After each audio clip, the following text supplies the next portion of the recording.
시작합니다. 64쪽 창세기 39장 요셉이 애굽에 내려가서 당하는 고난들입니다. 여호와께서 함께 하심으로 이 말이 애굽에서의 요셉의 고난 생활에서 가장 중요한 결정적인 말입니다. 37장 마지막에 애굽으로 팔려간 요셉 이야기에서 38장 유다 가정 이야기로 갔다가 다시 애굽에서의 요셉의 생활로 돌아옵니다. 미디안 상인들에 의해서 요셉이 바로 왕의 매우 가까운 위치로 가게 된 것은 하나님의 섭리였습니다. 보디발의 집에, 그러니까 왕의 친위대를 책임지고 있는 그 보디발의 집에 갔다는 것은 즉시 어느 순간에든지 왕에게로 갈 수 있다. 왕의 총애를 받거나 왕의 눈에 띌 수 있다. 이런 위치에 가 있었던 거죠. 하나님의 말씀, 계시를 가진 요셉에게 하나님은 함께 하셨다는 표현을 39장에는 여러 번 말씀합니다. 적어도 5번, 그죠? 그러므로 요셉은 형통했습니다. 여호와께서 함께 하시는 자는 여호와 앞에서 신실합니다. 여호와의 함께 하심을 보겠습니다. 시위대장 보디발의 집으로 팔려가게 된 것은 분명 하나님의 함께 하심 때문이었습니다. 요셉은 자기가 종으로 팔려왔다고 불평하며 한탄하고 주저앉아 있지 않았습니다. 그의 주인 보디발은 요셉에게서 여호와께서 그와 함께 하심을 보았습니다. 요셉의 하는 행위를 보니까 요셉이 믿는 하나님이 요셉과 함께 하시는구나. 요셉이 하는 모든 일이 막힘이 없구나. 요셉은 그렇게 신실하게 충성스럽게 그 집안의 일을 다 감당하는구나. 그렇게 보았을 때 그것은 분명 요셉의 경건한 삶을 통해서 신실한 충성스러운 삶의 자세를 통해서 봤을 것입니다. 요셉의 말, 행동, 분별력, 양심, 행동으로 나타나는 열매 등 모든 것을 볼 때 보디발은 요셉의 하나님께서 그와 함께 하신다는 사실을 인정하지 않을 수 없었던 것입니다. 보디발의 은혜를 입어 그 가정을 섬길 때 보디발은 요셉을 가정 총무로 삼고 자기의 모든 소유를 다 그의 손에 위탁합니다. 그렇게 했을 때부터 여호와께서 요셉을 위하여 그 애굽 사람과 그 애굽 사람의 집과 밭에 있는 모든 소유의 복을 내리셨습니다. 보디발의 아내로 인해 누명을 쓴 채 옥에 갇혀서도 여호와께서 요셉과 함께 하시고 그에게 인자를 더하사 간수장에게 은혜를 받게 하십니다. 간수장은 그의 손에 맡긴 것을 무엇이든지 살펴보지 아니하였으니 이는 여호와께서 요셉과 함께 하심이라. 여호와께서 그를 범사에 형통하게 하셨다고 하십니다. 하나님을 사랑하는 자, 곧 그 뜻대로 부르심을 입은 자들에게는 모든 것이 합력하여 선을 이루느니라. 그래서 우리는 억울한 상황에서도, 고난을 통과하는 상황에서도, 터널의 끝이 보이지 않는 터널을 통과하는 상황에서도 하나님께서 합력해서 선을 이루실 것을 온전히 기대하고 신뢰해야 합니다. 하나님의 뜻대로 부르심을 입어 하나님께서 함께 하심과 하나님을 사랑하는 것은 결코 별개의 것이 아닙니다. 부르심을 입었다는 사실은 하나님이 함께 하신다는 사실이고 하나님을 사랑한다는 겁니다. 내가 하나님을 사랑하는데 내가 하나님을 죽도록 사랑하면 하나님께서 나를 택하지 않았으면 어떻게 할까? 이런 일은 있을 수가 없는 거예요.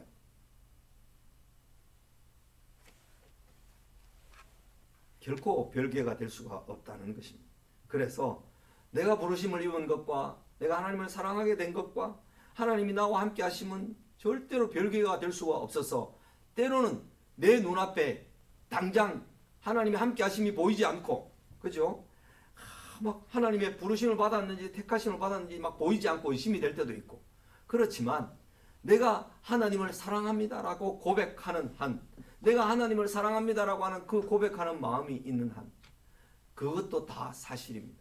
내가 하나님께 대해서 때로는 불평해서 내 발자국으로 내 발걸음으로 걸어가지 못할 때는 하나님이 없고도 가시잖아요. 그래서 발자국 2개가 늘 함께 모래사장에 있다가 발자국 1개밖에 없었을 때 하나님 이때 나와 함께 하지 않았었나요? 내 혼자 걸었네요. 그러니까 네 걸음이 아니고 내 걸음이다. 하나님께서 그렇게 말씀하시는 거죠. 업고 가시는 거죠. 하나님께서. 하나님이 함께 하시지 않는다? 하나님이 나를 사랑하지 않는다? 하나님이 나를 택하시지 않았을지도 모르겠다. 이런 말은 할 필요가 없습니다. 내가 하나님을 사랑하는 자 곧 그 뜻대로 부르심을 입은 자이기 때문에. 속임의 재료 요셉의 옷을 한번 보겠습니다. 요셉의 형들은 요셉의 채색 옷만 보면 시기심에 알레르기가 생겼습니다. 그래서 요셉의 형들은 그 채색 옷을 찢고 피를 묻혀 요셉이 사나운 짐승에 찢겨 죽었다고 아버지를 쏘겠습니다. 보디발의 아내는 적어도 40대 이상이었을 것입니다. 30대가 뭐 시위대장 뭐 그게 되겠습니까? 왕의 친위대장이 되겠습니까? 40대 중반의 여인이 20대 후반 이 요셉이 팔려가서 적어도 10대 때는 3년 정도밖에 안 되잖아요. 그때 가정총무로 뭐 이렇게 있었다 아닌 거죠. 몇 년 동안 지켜봐야 됐기 때문에 적어도 20대가 됐을 것이다 이렇게 보는 거죠. 이 20대 후반의 청소년에게 반해서 추파를 던지고 유혹을 했습니다. 그러나 요셉은 단호하고 분명하게 말했습니다. 이 집에는 나보다 큰 이가 없으며 주인이 아무것도 내게 금하지 아니하였어도 금한 것은 당신뿐이니 당신은 그의 아내임이라. 그런즉 내가 어찌 이 큰 악을 행하여 하나님께 죄를 지으리까. 요셉의 삶의 자세는 사람들 앞이 아니고 하나님 앞이었습니다. 코람데오였습니다. 코람데오. 코람 앞이라는 말이죠. 앞에. 데오 하나님 앞에서. 그 삶의 자세가 유지되고 그 삶의 자세가 이루어지지 않는 한, 버려지지 않는 한 우리는 하나님 앞에서 하나님의 의롭다 하심을 항상 얻을 수 있습니다. 창세기 17장 1절에서 너는 내 앞에서 행하라. 내 앞에서 행하라. 내 앞에서 행하면 내가 너를 완전하다고 말해주겠다라고 주님께서 너는 내 앞에서 행하여 완전하라라고 말씀을 하십니다. 완전하라. 이것은 결국 무슨 말인가 하면 너는 내 앞에서 행하라 이 말과 똑같은 말이라는 거죠. 이퀄로 되는 말. 이퀄로 되는 말. 하나님 앞에서 행할 때, 하나님 앞에서 정직하고 진실할 때 하나님은 완전하다고 의롭다고 여겨주시는 것입니다. 오늘 아침에 잠언에 있는 말씀에서 정직과 성실, 정직과 공의, 신실함 이런 것들과 연결되어 있는 것을 보는데 정직한 것, 신실한 것, 공의로운 것 뭐 이런 것들 있잖아요. 이런 것은 결국 우리의 마음의 태도들이에요. 태도. 우리가 능력을 가져야 돈을 많이 벌어야 하나님 일을 할 수 있으니까. 근데 돈을 많이 벌어놓고 노후에 내가 교회 가면 안 됩니까? 천국만 가면 되니까. 노후에 돈 많이 벌어가 그 돈으로 내가 하나님 일을 할 테니까 하나님 지금 돈 많이 주십시오. 나는 지금 돈 벌어야 됩니다. 주일날 교회 갈 일이 아니고 돈 벌어야 됩니다. 이렇게 말하는 것은 엉터리인 거죠. 하나님은 우리의 돈, 능력, 우리의 어떤 뭐랄까 힘 이런 것을 원하시는 게 아니고 하나님 우리의 태도를 원하십니다. 태도가 되면 자세가 되면 하나님께 겸손하고 공의롭고 신실하고 정직하고 이것만 되면 하나님께서 우리에게 능력을 베푸셔서 구원도 베푸시고 사람들을 이기기도 하시고 사람들의 그 모든 모함에서부터 우리를 건져주시기도 하고 능력은 하나님께서 베푸시는 겁니다. 내가 능력을 갖추어야 하나님이 일을 한다. 천만의 말씀이에요. 내가 돈이 많아야 하나님 일을 한다. 천만의 말씀이에요. 우리는 온전한 겸손한 자세를 가질 때 하나님께서 우리에게 능력을 베푸시는 것입니다. 그러니까 태도는 곧 능력이다 이렇게 말해도 됩니다. 하나님 앞에 사는 우리의 자세와 태도는 곧 하나님께서 책임져 주시고 받으시는 것이기 때문에 능력은 하나님께서 베푸시는 거죠. 그래서 우리가 먼저 그의 나라와 그의 의를 구할 때 이 모든 것을 우리에게 더하시는 분은 주님이십니다. 원리가 그렇게 되어 있습니다. 나중에 오늘 아침에 말씀을 제가 한번 카톡으로 올려드리겠습니다. 한번 보십시오.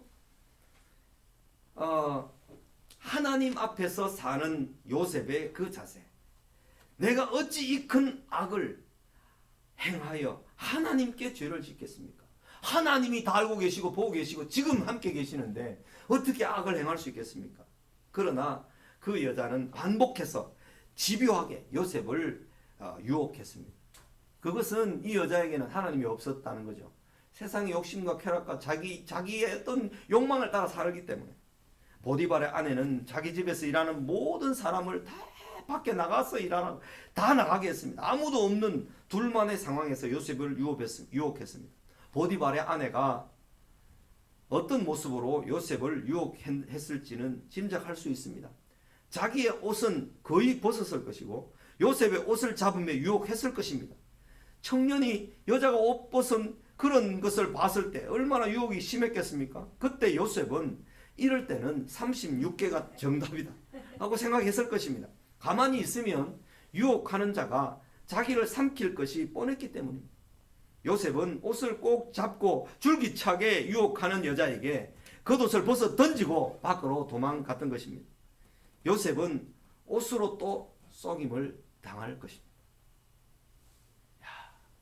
이런 그 문학적인 장치나 삶의 이런 스토리들이 보면요, 자기 옷 때문에 형들로부터 시기를 받아가지고 그 옷으로 아버지를 속이고 자기 옷이 또 자기가 벗어 던지고 유혹을 물리치고 갔는데 보디발의 아내는 그 옷으로 내가 막 고함칠 때 그걸 붙잡아가지고 그놈을 붙잡으려고 겁탈하려고 할 때 내가 붙잡아가지고 옷 벗어놓고 도망갔다.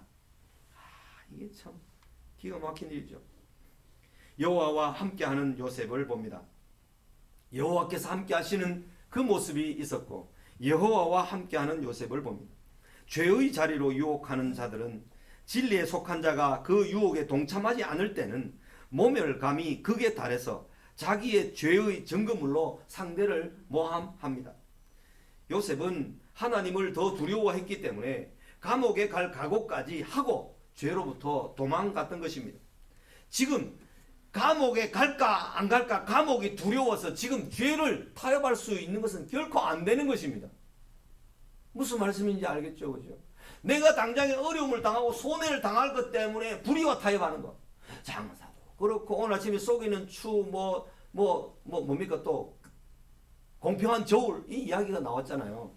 그런 게 다 결국은 하나님 앞에서 의를 붙들기 위해서 내가 손해를 봐도 하나님의 의가 더 소중하다. 이것을 생각하며 살아야 된다는 것입니다.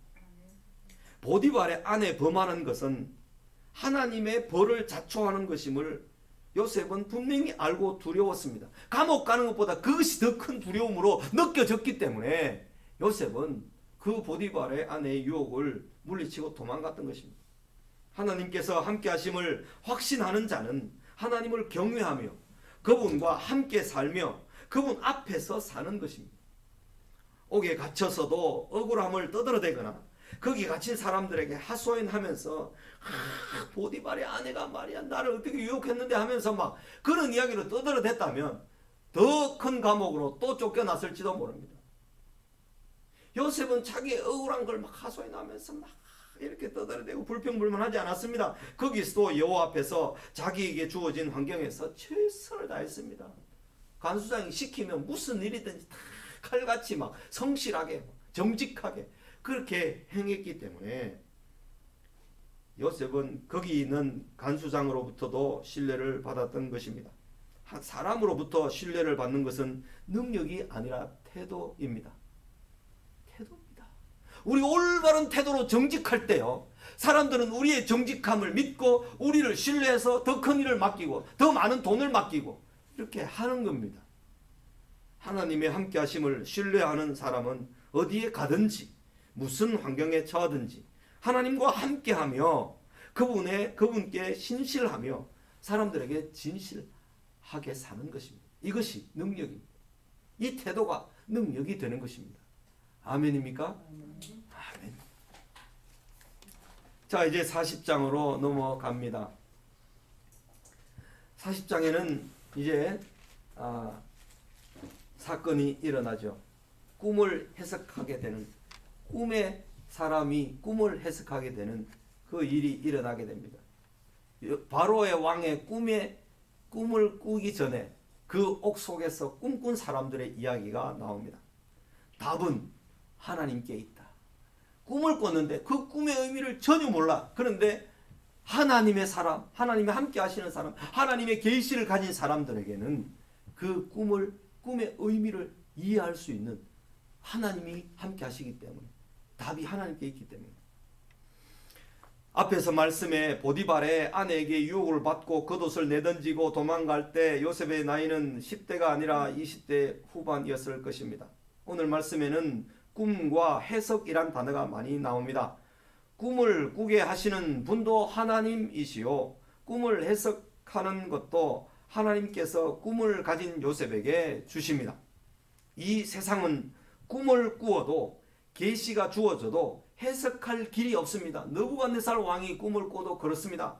왕들의 꿈을 해석할 길이 없는 거죠. 그 나라의 모든 술객들과 박수들을 다 모아도 꿈을 해석할 방법이 없는 것입니다. 하나님의 말씀을 가진 자가 하나님의 계시를 설명해 주므로 그들이 하나님의 살아계심을 경험합니다. 꿈을 꾸고 애굽의 보냄을 받아 감옥까지 간 요셉이 감옥에서 꿈을 해석함으로 꿈을 통해 세상의 구원자로 준비되었던 것입니다. 믿음으로만 갈 수 있는 길입니다. 친위 대장은 왕의 친위대에 왕의 제수를 가두는 감옥을 가진 대장 집이 여러 곳이 있었다고 가정하기 어렵기 때문에 같은 사람이었다. 보디발, 친위 대장의 그 감옥, 같은 집에, 같은 그 울타리 안에 있었다라고 보는 것이 맞습니다.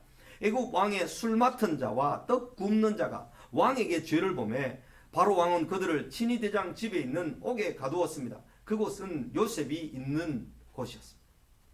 이야, 이렇게 이제 퍼즐이 쫙 맞춰지고 손가락이 만나게 되는 이런 장면 걱정이죠. 우리는 결국을 다 아니까요.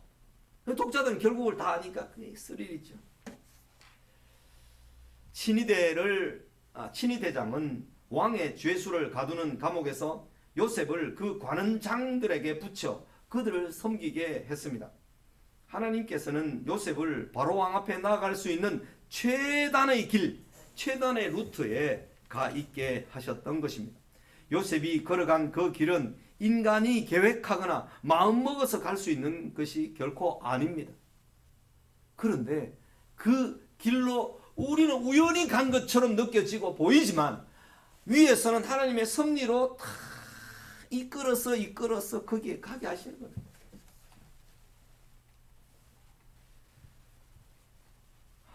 이것은요, 우리가 어떤 일이 안 되었고 어떤 일이 막혔고 어떤 일이 합격하지 못했고 이런 것들로 인해서 좌절하거나 슬퍼하는 일이 절대로 일어나서는 안 된다는 것을 우리에게 가르쳐주는 말씀드립니다. 하나님의 섭리 속에 이 장애물들, 이 환난들 너머에 무슨 일이 있을지를 우리가 어떻게 안다고요? 모르잖아요. 그러니까 그것은 하나님을 신뢰함으로 이 장애물들을 무던히 지나가야 되는 거죠. 극복해야 되는 거죠. 견디고 이겨나가야 되는 것입니다. 모두 위에 계신 하나님께서 인형극을 주관하는 그 손처럼 그를 이끌어 가셨습니다.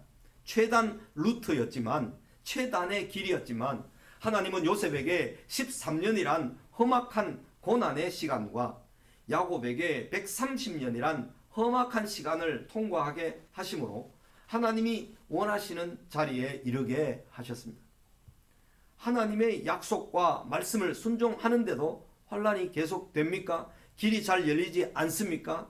내가 있는 지금 자리도 하나님께서 이끌어 이곳에 있게 하신 줄로 믿어야 하는 것입니다. 아멘입니다.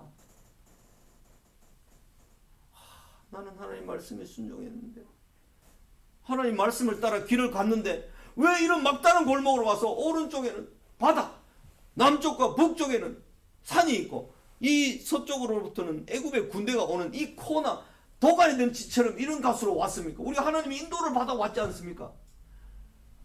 물이 갈라질 것은 생각도 안 하고 하나님께서 어떻게 그들을 물을 건너서 세례를 받게 하실 것은 생각도 안 하고요. 불평을 해야 됩니다. 하나님의 길을 따라 순종하면서 갔는데도 물이 없었는데, 물이 없으면 무슨 하나님 다른 대책이 있을 것이라고 잠시 기다리고 좀 참아봐야 되잖아요. 근데 물이 없다고 막 돌을 들어서 막 모세에게 던지려고 하고 모세에게 반역하고 하나님께 삿대질 하면서 그렇게 했던 것이 광야에서 10번도 넘어요. 한두 번 했으면 그때 그런 경험이 있으니까 또 기다려보자 이래야 되는데, 이 사람이 얼마나 잊어먹기를 잘하고 얼마나 조급하고 얼마나 강팍한지. 이게 모세 시절에 모세를 괴롭힌 것도 그렇게 괴롭혔는데, 그걸 다 알고 있는 오늘날 성도들이, 오늘날 교회가 지도자를 그렇게 먹이고 못 살게 구는 것은요, 눈이 있어 보지 못하는 당달봉사와 같은 일입니다. 하나님의 말씀을 읽고 듣고 알고 매일 듣고 있으면서도 자기 마음은 다 닫혀있고 완악해져 있었어. 하나님 말씀에서 책망하는 것을 듣지 못하고 자기를 개혁하고 변화시키지 못하는 거예요. 이게 이제 인간이 가지고 있는 완악함과 어리석음, 악함, 그런 것들이죠. 참 괴로운 것이죠. 힘든 일이죠.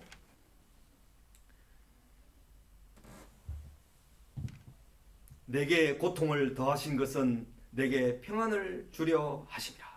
이사야 38장 17절입니다. 이런 말씀이 있다니. 내게 고통을 더하신 것은 내게 평안을 주려 하심이라. 그렇게 고백한 히스기야.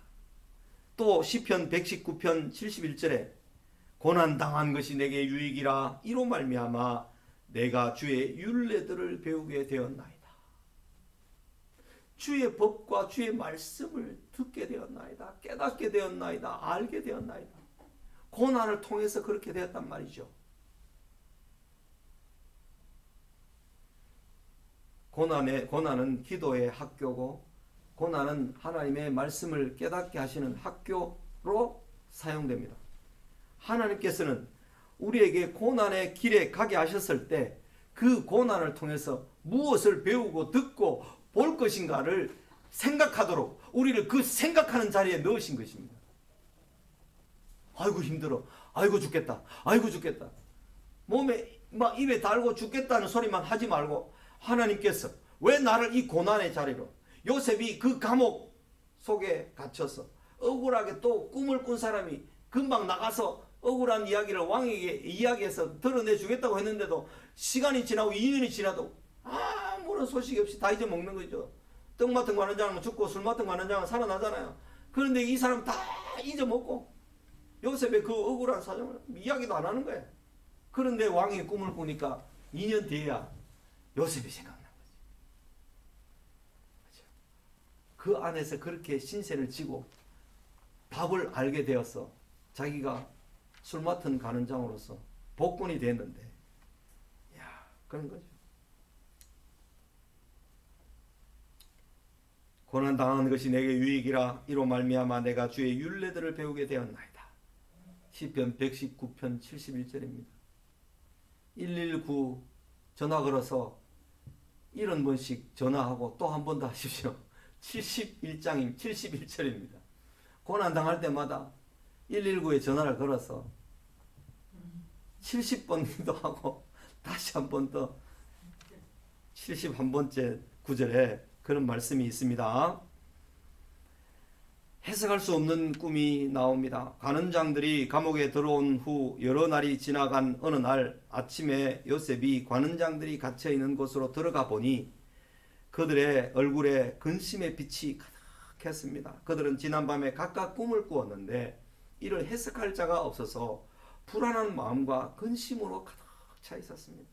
이 세상은 하나님의 계시, 하나님의 뜻, 반드시 이 세상은 멸망할 날이 이르게 된다. 반드시 종말이 있게 된다. 그 날은 도적같이 임한다. 모두가 시집가고 장가가고 이 세상에 취해 있을 때 어느 날 갑자기 주님이 재림하신다. 이 계시를 받은 사람이 아니고서 어떻게 그 사실을 믿고 두렵고 떨리는 마음으로 이 세상에 살 수 있겠어요? 오직 자기의 욕망을 따라, 자기의 쾌락을 따라, 자기의 부를 축적하기 위해서 이 땅에 천년만년 살 것처럼, 내일 죽을지도 모르는 사람이 이 천년만년 살 것처럼 그렇게 하잖아요. 그죠? 그래서 사람들은 어디가 길이냐, 어디가 길이냐, 그렇게 이제 묻는 거죠. 길을 찾아 헤매고 있으며 불안과 근심으로 가득합니다. 요셉은 정확하게 말해 주었습니다. 무슨 문제든지 무슨 고통스러운 상황이든지 답은 예수님께 있습니다 라고 나는 말해 줄 수 있어야 됩니다. 예수님, Jesus Christ is your answer. 답입니다. 예수님이 답입니다. 예수님께 답이 있습니다. 예수님을 찾으십시오. 예수님 말씀에 답이 있습니다.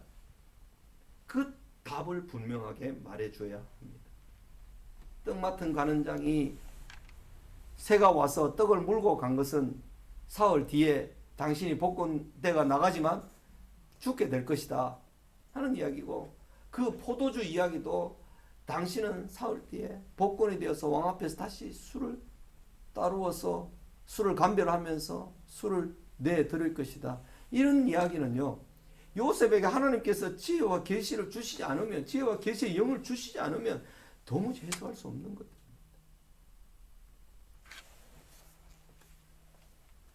예수 그리스도께서 답입니다. 하나님께서 답을 가지고 계십니다. 우리 속에 있는 소망에 관한 이유를 묻는 자들에게는 대답할 것을 항상 준비하되 온유와 두려움으로 하라라고 베드로전서 3장 15절에서 말씀하셨습니다. 무엇 때문에 우리에게 있는 소망에 대한 이유를 물을까요? 사람들이? 저 사람은 적당하게 타협해서 일요일날 돈 장사하면 하루에 50만 원 수입이 있는데, 하루에 수입이 일요일날은 50만 원이 있는데 문을 닫는단 말이에요. 그런데 일요일 50만 원 안 벌어도 평일에 손님이 많아지고 사람들이 더 물건을 많이 사러 오는 거예요. 그러니까 사람들이, 야, 저 사람 신기하다. 저 사람은 주일날마다 노는데 돈은 우리보다 더 많이 벌어? 야, 신기하다. 주일날 놀아가지고 돈을 수입이 훨씬 적게 벌 것 같은데 더 많이 벌어. 그러니까 그 사람들이 당신에게는 도대체 무슨 소망이 있길래 주일날은 천하 일이 있어도 쉽니까? 당신에게는 무슨 소망이 있길래 적당하게 타협해 살면 당신도 좋고 다 좋을 건데 당신은 의를 그렇게 고집합니까? 진실을 고집합니까? 그 물을 때가 있다는 거죠. 사람들이 우리에게 물어올 수가 있는 거죠. 왜냐하면 아브라함, 이삭도 블레셋 왕이 올라와서 화친을 청하잖아요. 그 화친을 청할 때는 당신에게 하나님이 함께 하시는 것을 분명히 봤다. 세상적인 방식과 그걸로 하면 당신은 절대로 살아남을 수가 없는데 당신의 양떼들은 더 많아지고 당신의 종들은 더 많아지고 가는 것마다 파니까 물이 나오고, 그것을 보니까 하나님의 은혜가, 하나님께서 당신과 함께 하시는 것을 알겠다. 그런 말을 들어서 그 소망에 관한 이유를 물어오는 자들에게는 온유와 두려움으로 대답할 말을 항상 준비해야 됩니다. 뭐라고 그러겠습니까? 예수님이 답입니다. 내가 그렇게 주일날 다 놀아도, 내가 손해를 볼 것 같은 가운데서도 정직을 유지하고 정직을 내가 붙드는 것은 하나님께서 나와 함께 하시기 때문이고, 하나님께 답이 있습니다. 하나님께서 내게 복을 주시고 은혜를 주셔서 그렇습니다 라고 말할 수 있는 그 말을, 대답을 항상 준비하라는 거죠. 어떻게? 온유와 두려움으로 준비하고 있으라. 그러니까요, 전도는요, 입으로 전도하는 것도 있지만 입으로 전도하는 것이 삶으로 전도해서 물어올 때 전도하는 거, 이거 진짜 전도입니다. 내가 말은 이렇게 하는데 저 사람의 삶을 보니까 엉망이야. 그러면 말을 많이 하면 할수록, 전도를 많이 하면 할수록 사람들의 빈축만 더 사는 거예요. 이게 무슨 일입니까? 그러니까 삶에서 예배를, 모든 삶에서 예배를 해야 되고요. 그 예배한다는 것은 하나님 앞에 살아야 되고, 주일날 모여서 공적 예배, 하나님 앞에 예배하는 그 삶을 살아야 되고, 이것은 이 삶을 강화하고, 이 삶은 이 예배를 더 풍성하게, 더 은혜가 넘치게 만들어주는 거예요. 그러니까 하나님의 진리의 말씀을 붙드는 자들에게 하나님께서 책임지시고, 그 태도를 가진 자들에게 능력을 베푸시고 힘을 주시고 하나님의 함께 하심을 보여주시는 거예요. 그럴 때 우리가 한마디 딱 하면 예수님이 답입니다. 예수님께 답이 있으니까 예수님을 믿어보십시오. 이러면요, 자기가 100마디 떠들면서 전도하는 것보다 그 한마디가 더 영향력이 있는 말이 될 수가 있습니다. 그러니까 너희들의 삶을 거룩한, 너희의 몸을 거룩한 산제사로 드리라. 이는 너희의 드릴 영적 예배니라. 이 예배가 될 때 사람들이 우리에게 물어오면 우리가 그들에게 대답할 말을 가지고 복음을 전하고 전도하도록. 그러니까요, 말로 전도하지 말라는 말이 절대로 아니에요. 말로 전도를 해야 됩니다. 말로 전도를 하는 것만큼 우리의 삶이 진실하고 의롭고 공의롭고 그 태도를 가지고 있어야 되는 거죠.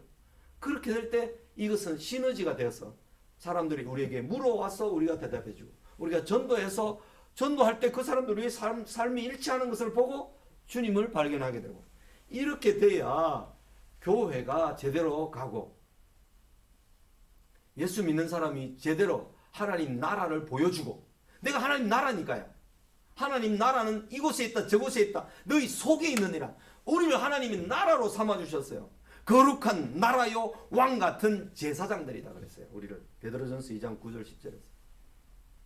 야, 내가 하나님 나라에, 이게 내가 하나님 나라의 대사구나. 내가 하나님 나라의 모든 것을 보여주는 정권 대사구나. 이런 생각을 하면요, 우리가 어떤 삶을 살아야 되는지 두렵고 떨리지 않을 수가 없습니다.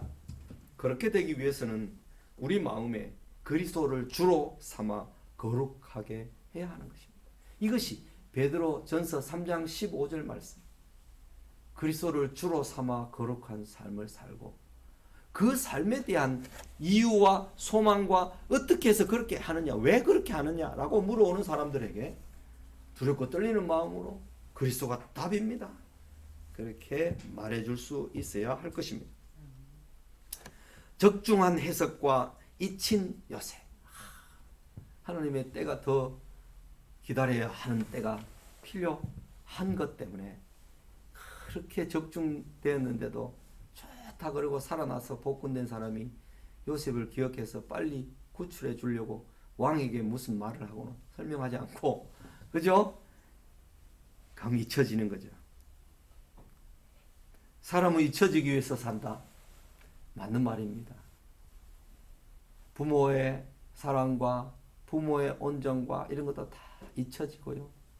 큰 공을 세우고 나라의 독립을 위해서 희생하고 헌신했던 사람들의 그 뭐랄까 희생도 다 잊혀지고 무시되고 외면되고 잊혀지기 위해 사는 것이 인생입니다, 사실은. 그래서 내가 꼭 기억됐으면 좋겠다, 막 기억해도 뭐 이러면서 그렇게 애원하지 않아도 됩니다. 술 맡은 관원장의 꿈은 3일 뒤에 복군하는 꿈이며 떡 굽는 관원장의 꿈은 3일 뒤에 죽임을 당할 꿈이라고 해석해 줍니다. 한 사람의 꿈은 기쁨이요 다른 한 사람의 꿈은 슬픔이었습니다. 요셉은 복권될 술 관원장에게 나가서 잘 되시거든 나를 생각하고 내게 은혜를 베풀어 달라고 요청했습니다. 요셉의 해석대로 그 꿈들은 정확하게 이루어졌습니다. 요셉에게 은혜를 입은 술 관원장은 복권되었으나 요셉을 기억하지 못하고 잊어버렸습니다. 또 그렇게 길게만 느껴지는 세월 2년이 흘러갑니다. 2년이 짧다면 짧은 세월인데요, 그 안에 있는 사람이 죽는 것입니다. 여러분 군대 간 사람한테요, 휴가 나오면 야 벌써 제대됐나, 벌써 제대 한 달 남았나 이렇게 말하지 마세요. 절대로. 거기에 있는 사람은 한 주일이 막 여삼추고 막 한 달이 막 한 몇 년 같아요. 그 아무리 옛날에 뭐 36개월 한 아버지가 뭐 이제 뭐 18개월밖에 안 하는, 반밖에 안 하는 아들 보고 36개월에 비하면 18개월은 야 거꾸로 매달려 있어도 가겠다, 뭐 이런 이야기를 하면 자식들의 신념은 무너지는 겁니다. 그 때와 상황에 맞춰서 역지사지 해가지고 그 상황에 맞게 위로해야 되는데, 그렇지 않으면 오히려 화를 당하는 것이 됩니다. 우리의 해석과 설명이 아무리 적중해도 세상 사람들의 귀가 열리는 것은 때가 있습니다. 때가 될 때까지 기다리거나 인내하지 않으면 아무것도 얻을 수가 없는 것입니다. 형제들아, 주께서 강림하시기까지 길이 참으라. 사람에게는 잊혀져도 하나님께는 절대로 잊혀지지 않음을 믿습니다. 네, 우리가 이런 믿음으로 우리에게 주어진 길을 주님이 부르실 때까지 뚜벅뚜벅 걸어가야 합니다. 당장에 눈앞에 뭐 일이 잘 해결 안 되고 답답한 일이 있고 막 괴로워도 주님께서 이 시간 우리가 쓴 잔을 마시게 하시는구나 하면서 가야 되지. 쓴 잔 실어가지고 쓴 잔 내 집어 던지고 주님 거부하고 바깥으로 나돌기 시작하면 점점 더 심각해지는 것입니다. 그 시간은 점점 길어질 수 있습니다. 창세기 41장 하나님의 일하심을 보십시오. 하나님의 일을 하심은 인간이 도무지 이해할 수도 알 수도 없습니다. 그러나 그분의 말씀을 가진 자들은 희미하게 혹은 분명하게 그것을 알 수가 있습니다. 예수님께서 다시 오실 때 세상에게는 도적같이 임하시지만 하나님의 말씀을 가진 자들에게는 날씨를 분별할 수 있는 것처럼 그때를 어렴풋이 분별할 수 있게 하시는 것입니다. 그래서 하나님의 일하심은 숨겨진 듯 열려 있고 열려 있는 듯 감추어 있는 것처럼 신비로운 것입니다. 이 신비롭다는 말은 secret을 말하는 게 아니에요. mystery, 신비롭다. 신에게만 알려져 있는 영역과 신에게만 알려져 있는 일이고 인간에게는 감추어져 있는 그런 신비스러운 일이다. 무스테리온이라는 말을 씁니다. 하나님의 일하심은 점진적인 방식으로 일하십니다.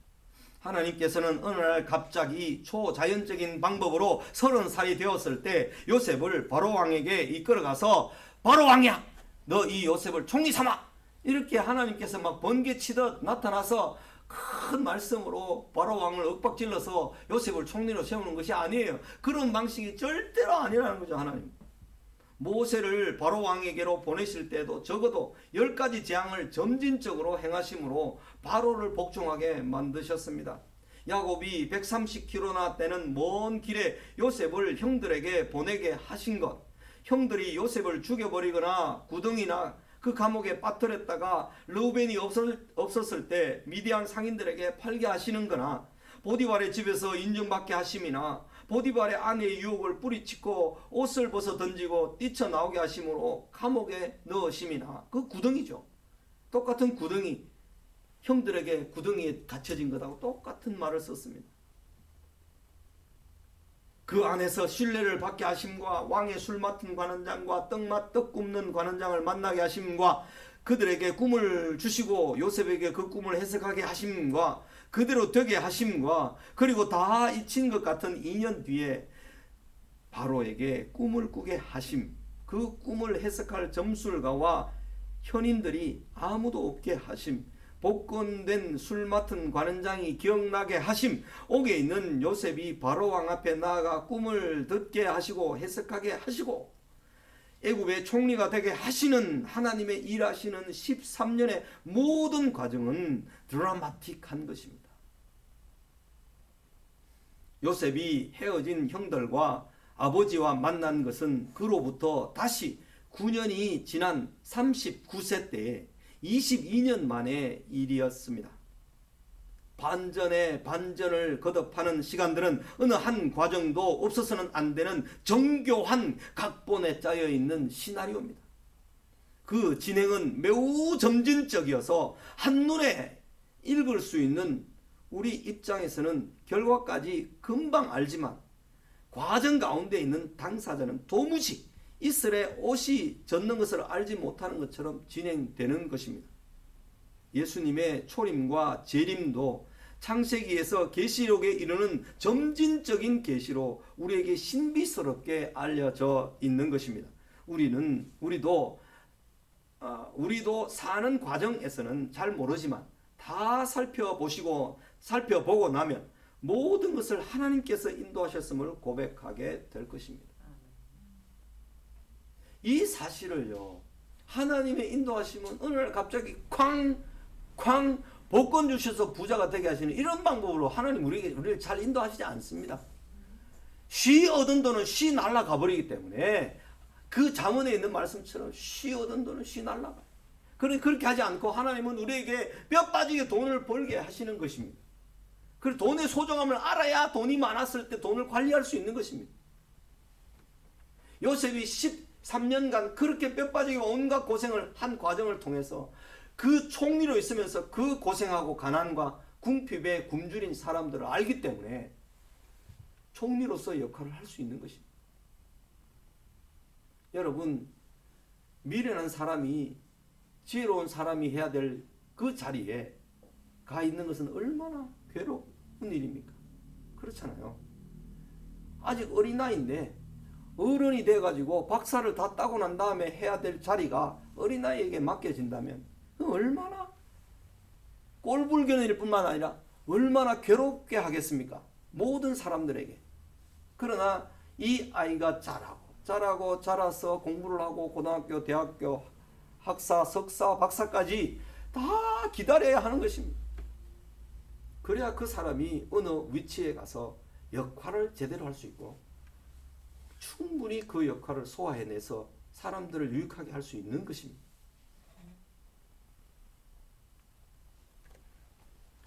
두 번째 하나님의 일하시는 방법은 유일하고 탁월하심으로 일하십니다. 모든 꿈이 그렇지는 않지만 족장들의 시대에 하나님께서는 꿈으로 많이 말씀하셨습니다. 지금은 하나님께서 기록된 계시로 우리에게 말씀해 주십니다.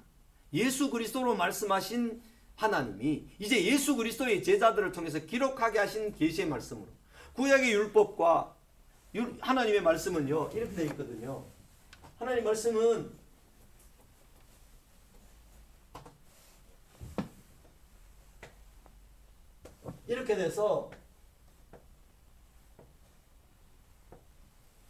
이렇게 돼서 여기에 오경이 있습니다.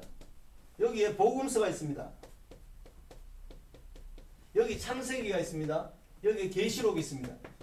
이렇게 하나님 말씀이 이렇게 역사적으로 점진적으로 기록된 1600년 동안에 40여 명의 기자들을 통해서 오랜 시간 동안 당신의 계시가 얼마나 정확하고 일치하고 시대나 상황을 초월해서 하나님의 언약과 계시는 일치되는 것으로 일관되게 흐릅니다. 그런데 오경은 주신 말씀입니다.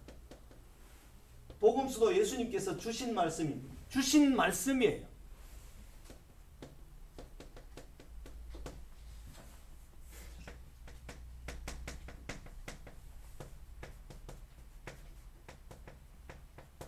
이거는 시행된 말씀입니다. 하나님의 말씀으로 역사를 살면서 그 말씀이 시행되면서 어떤 때는 시행되었다가 어떤 때는 거부되었다가 막 했다가 그렇게 시행된 말씀이죠. 그 다음에 선지서, 서신서, 요한계시록도 서신서에 속하니까 이것은 해석된 말씀입니다. 해석된 말씀.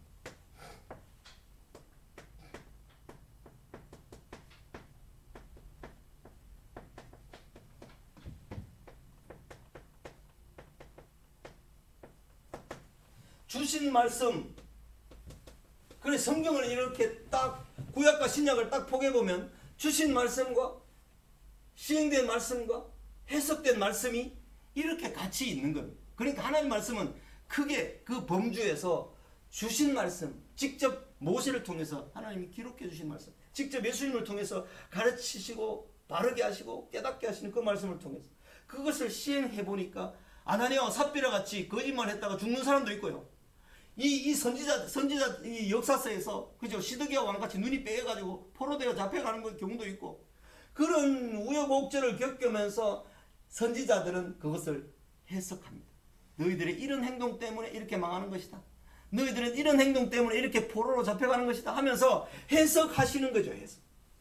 시행되는 말씀과 해석되는 같이 어우러져 있고 이 말씀에 근거해서 이 시행되고 그 말씀에 근거해서 해석되는 거죠. 해석되어서 너희의 삶이 무엇이 이 말씀에 의해서 잘못됐기 때문에 이렇게 벌을 당하고 이렇게 하나님의 은혜를 입니다. 이 말씀들이 우리에게 하나님의 계시로 주어져 있기 때문에 우리는 이 66건의 말씀을 하나님께서 우리에게 주신 정확무오한 유일한 삶의 법칙으로 받는 것이 웨스트민스터 신앙 고백을 가지고 있는 개혁주의 신앙의 토대입니다. 토대.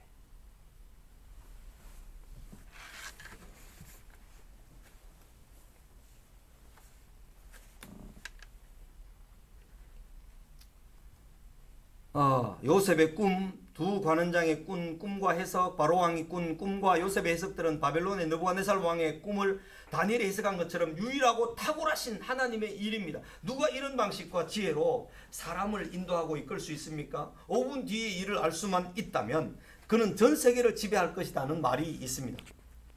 알파와 오메가, 처음과 나중 되시는 하나님은 역사의 처음과 끝을 다 아시며 주관하시며 그의 능력으로 그의 목적대로 사람과 역사를 이끌어 가시는 탁월하신 분이십니다. 깊도다 하나님의 지혜와 지식의 풍성함이여 그의 판단은 헤아리지 못할 것이며 그의 길은 찾지 못할 것이로다. 누가 주의 마음을 알았느냐? 누가 그의 모사가 되었느냐? 그의 길은 찾지 못할 것이로다. 이렇게 말씀을 했습니다. 이걸 다 끝나고 이제 마이크. 누가 그의 주의 마음을 알았느냐? 누가 그의 모사가 되었느냐?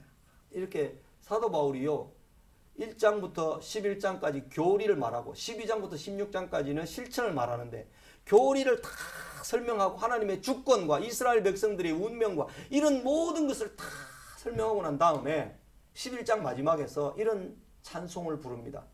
깊도다, 넓도다.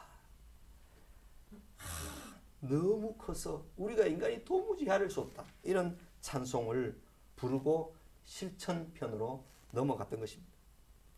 유일하고 탁월하심으로 하나님께서는 틀림없이 내 입에서 나온 말은 반드시 되돌아오지 않고 그대로 시행되고 그대로 나타나고 사건이 되고 역사가 된다.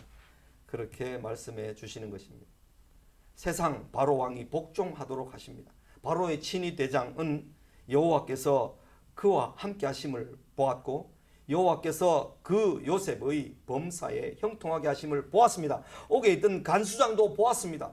여호와께서 요셉과 함께 하시고 그에게 인자를 다하사 간수장에게 은혜를 받게 하심을 보았습니다. 바로의 최측근 술 맡은 관원장의 떡 굽는 관원장도 요셉에게 꿈 해석을 하게 하신 하나님의 능력을 알게 하고 보게 하였습니다. 바로 왕에게 같은 의미의 꿈 두 가지를 하루 저녁에 꾸게 하시고 요셉에게 해석하게 하심으로 바로 왕이 이와 같이 하나님의 영에 감동된 사람을 우리가 어찌 찾을 수 있으리요? 라고 하며 요셉을 총리로 발탁했던 것입니다. 하나님이 그가 하실 일은 하나님의 손에 붙들린 자들을 통하여 세상이 하나님께 복종하게 하시는 것이었습니다.